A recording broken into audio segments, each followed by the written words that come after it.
discussing an essay we just published on Substack, links in the show notes. The title, Beyond Human Minds, subtitle, For AI to Create New Knowledge It Must Explore on Its Own Terms. Now, this essay is a reaction to a position paper by Richard Sutton and David Silver. The position paper is titled The Era of Experience. Of course, that's also in the show notes and also linked in the essay, which is part of the show notes. So anyway, the point here is the following. What we're trying to do here is, first and foremost, point out the importance of this position paper. Richard Sutton and David Silver are two fascinating figures in AI. They're not very flashy. You don't hear much about them. TDLR and Hacker News and all these, whatever Silicon Valley go-to publications, they barely write about them. I mean, you hear about them, of course, and they are present. Silver works for DeepMind. Sutton is a professor, but they're certainly not as flashy as a Sam Altman or a Satya Nadella or you name it. All these AI fanatics that are touting their companies in $100 billion valuations. But what they are is incredibly effective in setting the direction and the tone of AI. Sutton wrote The Bitter Lesson in 2019 as a reaction to a decade of success that he's seen with reinforcement learning, in particular, the culmination of a PhD thesis that David Silver actually accomplished under him at Alberta University, and then, of course, drove it to AlphaGo and AlphaGo Zero, which became a real-world example of what reinforcement learning can do. So it's been about 8 years or so, almost a decade since AlphaGo Zero. I don't remember exactly when they came to the scene. But this approach that they chose to evaluate and pursue back then is still the absolute gold standard of intelligence. And The Era of Experience is a paper which outlines how this is going to look. And what's really interesting is that first we have to acknowledge that the kind of artificial intelligence that we are living in right now is the kind of artificial intelligence that is bounded by human knowledge. And it's incredibly useful. It gives us human knowledge at our fingertips in a generative way, but it's human knowledge. So it's knowledge that has been developed by humans that is accessible through Grok, GPT, Claude, whatever model you want to choose. Because these models have been trained on an accumulation of knowledge that comes from the internet, which is by definition a database of knowledge that humans have created. And what Silver and Sutton are arguing for is a new architecture, they call it the era of experience, that lets agents evolve on their own terms without the gateway of human knowledge and human judgment, and therefore find new knowledge that is not known to us. In other words, actually really pursue the gold standard of AI, which is to create new avenues, new paths, new recipes, new theories, new materials, new batteries, better credit systems, and so on and so forth. That's the idea here.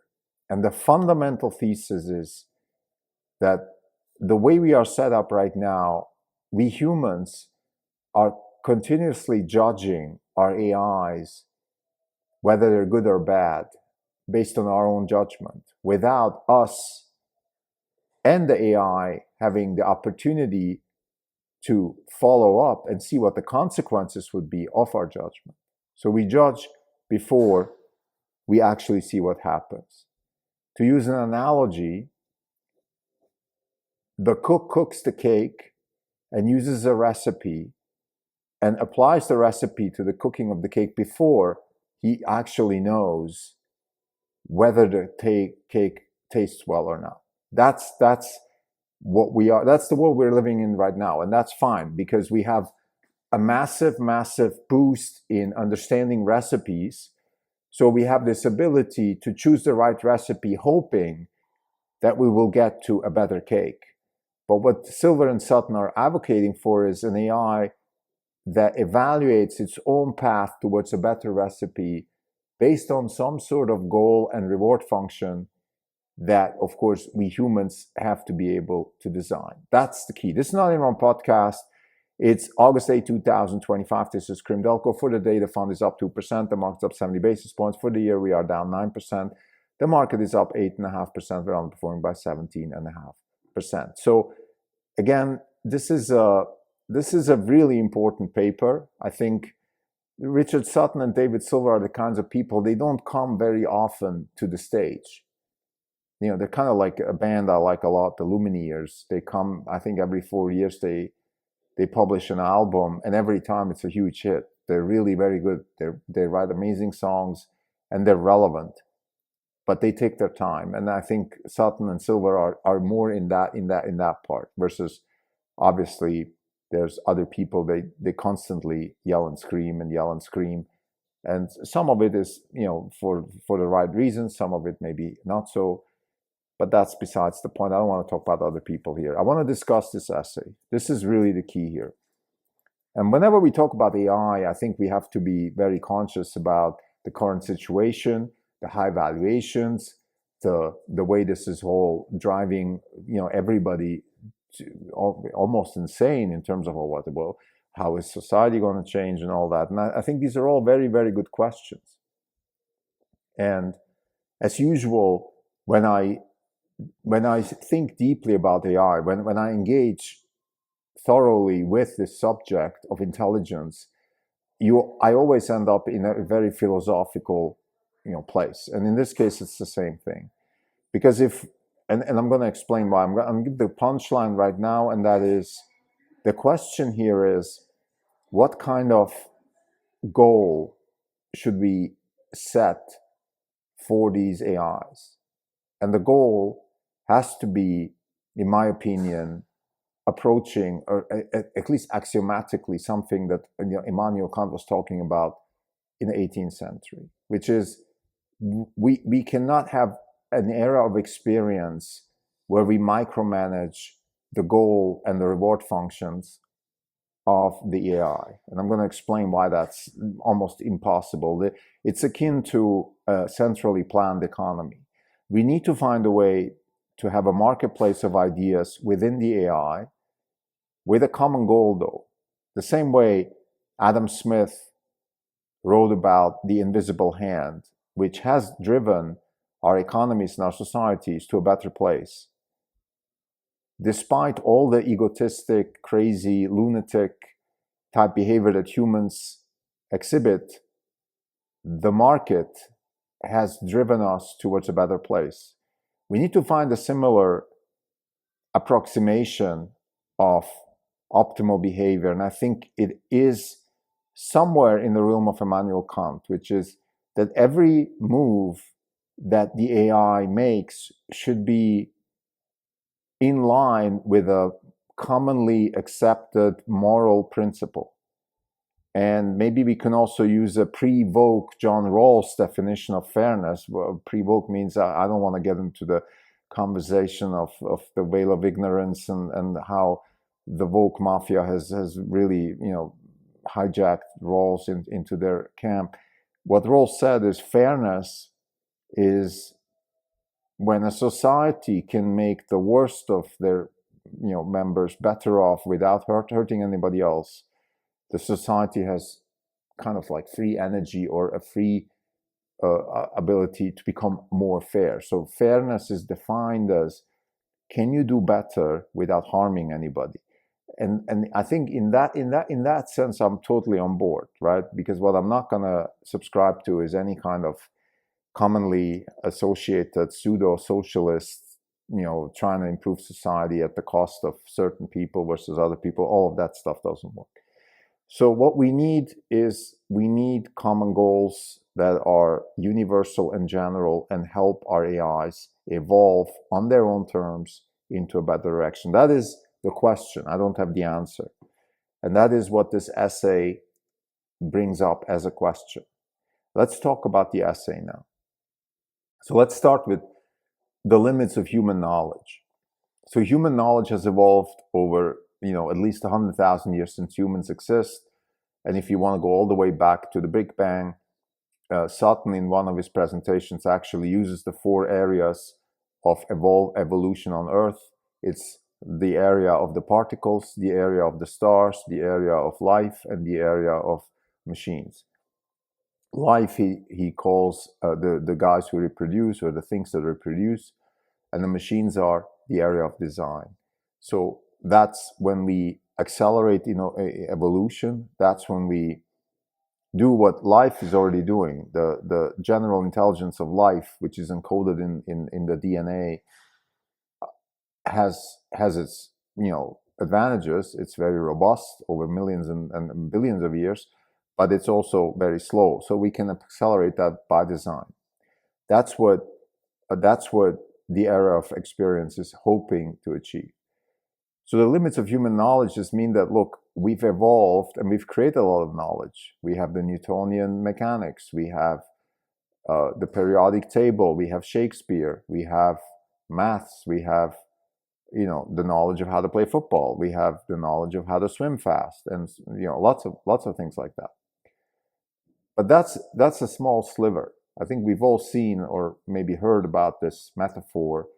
If there's a circle, 5% of the circle is what I know, another 5% is what I know I don't know, and the rest, the 90%, is what I don't know I don't know. In other words, there's a lot of stuff that we don't even know we don't know. Or in other words, stuff that's hidden to us. We just don't have the knowledge, and we've seen it many times in science before. When Newton came along, he uncovered certain truths that just weren't known before. People in the times of the medieval times, they didn't even know they don't know what Newton discovered. And then Einstein improved on Newton. So we constantly have these improvements. Planck discovered quantum physics, and it's highly likely that we probably know very little about what's really going on in reality. So how can we discover faster and better what's going on? Well, the mechanics of experimental AI. So imagine an AI that is driving itself a bit like AlphaGo.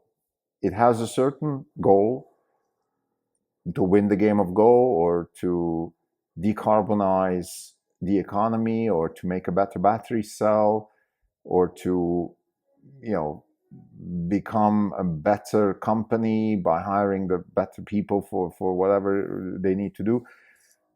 And then develop a reward function or a system of reward functions, or maybe develop an algorithm that explores reward functions that help this agent through the process of reinforcement learning to find better trajectories.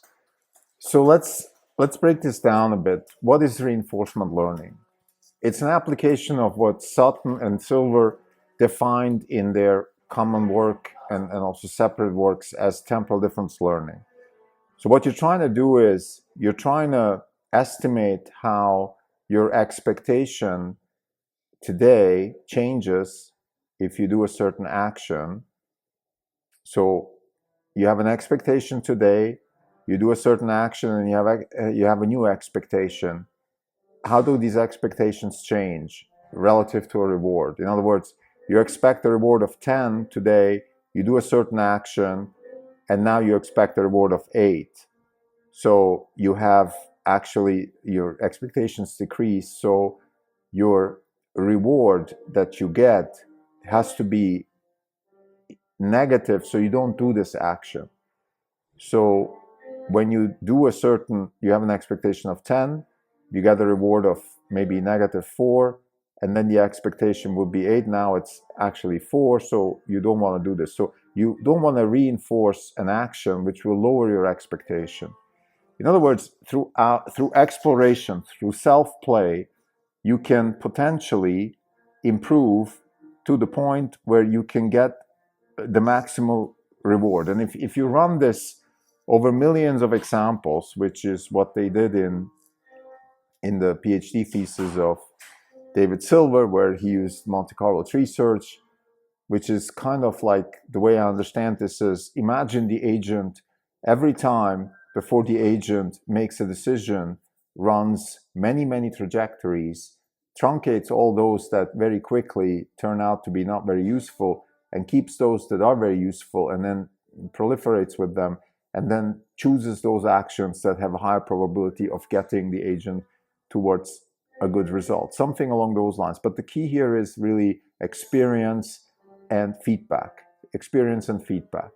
So this brings up the question of course, what kind of feedback? For example, and David Silver talks about this in one of the interviews, we actually have a lot of information. We have a lot of tools available to us. For example, we have, and as a trained economist, I have to say, actually, economics is one of the fields which can add a lot of value here, because economics has thought about this a lot, about incentives, about behavior.